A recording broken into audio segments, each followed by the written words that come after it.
అభిమానం చూరుకొని ఈరోజు ఒక విధంగా చెప్పాలంటే మంచి నియోజకవర్గాలు గాజువాక అదే మరికి 95,000 మెజారిటీ అక్కడ. ఇంకొక పక్కన భీమిలి తెలుగుదేశం పార్టీకి ఎప్పుడు కూడా కంచుకోట, అక్కడ 94,000 93,000 మెజారిటీ. మూడో నియోజకవర్గం మంగళగిరి 92,000 మెజారిటీ.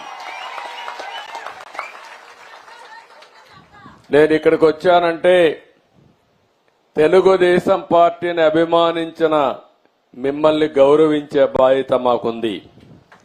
భవిష్యత్తులో కూడా ఒక విషయం మీరందరూ గుర్తుపెట్టుకోవాలి, అందరికీ న్యాయం జరగాలి. ఆ న్యాయం జరగడానికి తోడ్పాటునిచ్చినటువంటి నియోజకవర్గాలు గాని, గ్రామాలు గాని, వర్గాలు గాని తెలుగుదేశం పార్టీ సేవ చేయాల్సిన అవసరం ఉంది.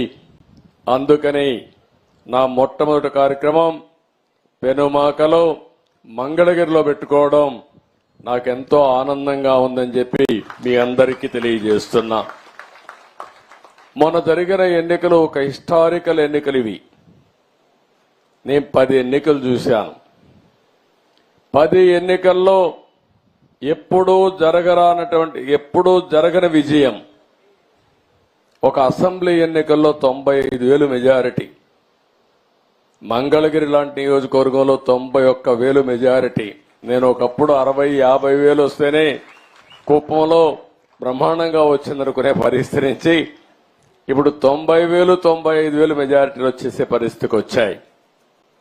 దీనికి అంతటి కారణం ఒక్కసారి మీరు ఆలోచించుకుంటే, రాజకీయ విశ్లేషణ చేస్తే 5 సంవత్సరాలు పరిపాలన, ఒక పీడ కళ, రాష్ట్రాన్ని పట్టి పీడించి ఎన్ని ఇబ్బందులు కలిగించాలనో ఈ విధంగా కూర్చొని ఆనందంగా మాట్లాడుకున్న రోజు కూడా లేదు. 5 ఏళ్లు ఉందా ఎప్పుడన్నా అడుగుతున్నా.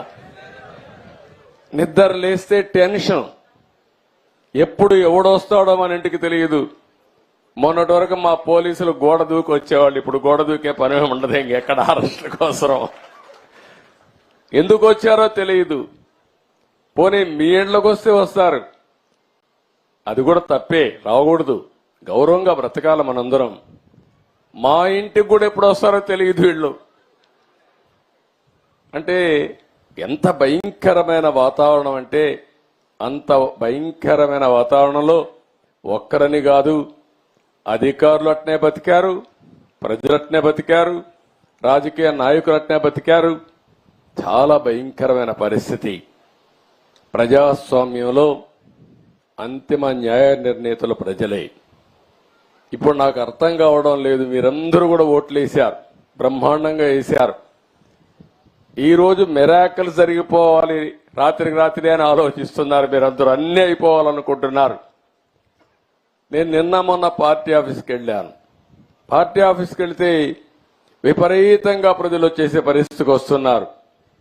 5 ఏళ్లు అణగదొక్కారు, ఫ్రస్ట్రేషన్ లో ఉన్నారు. నిజమైన స్వాతంత్రం వచ్చిందని ప్రతి ఒక్కరూ రోడ్డు మీదకి వచ్చే పరిస్థితికి వచ్చారు. ఆ ఉత్సాహంలో నేను మీటింగ్ పోతే, ఆఫీసుకు పోతే 1000 మంది వచ్చేస్తా ఉంటే వాళ్ళని ఎట్లా పరామర్శించాలో నాకే అర్థం కాని పరిస్థితి ఉంది. ఒక పక్క సమస్యలు,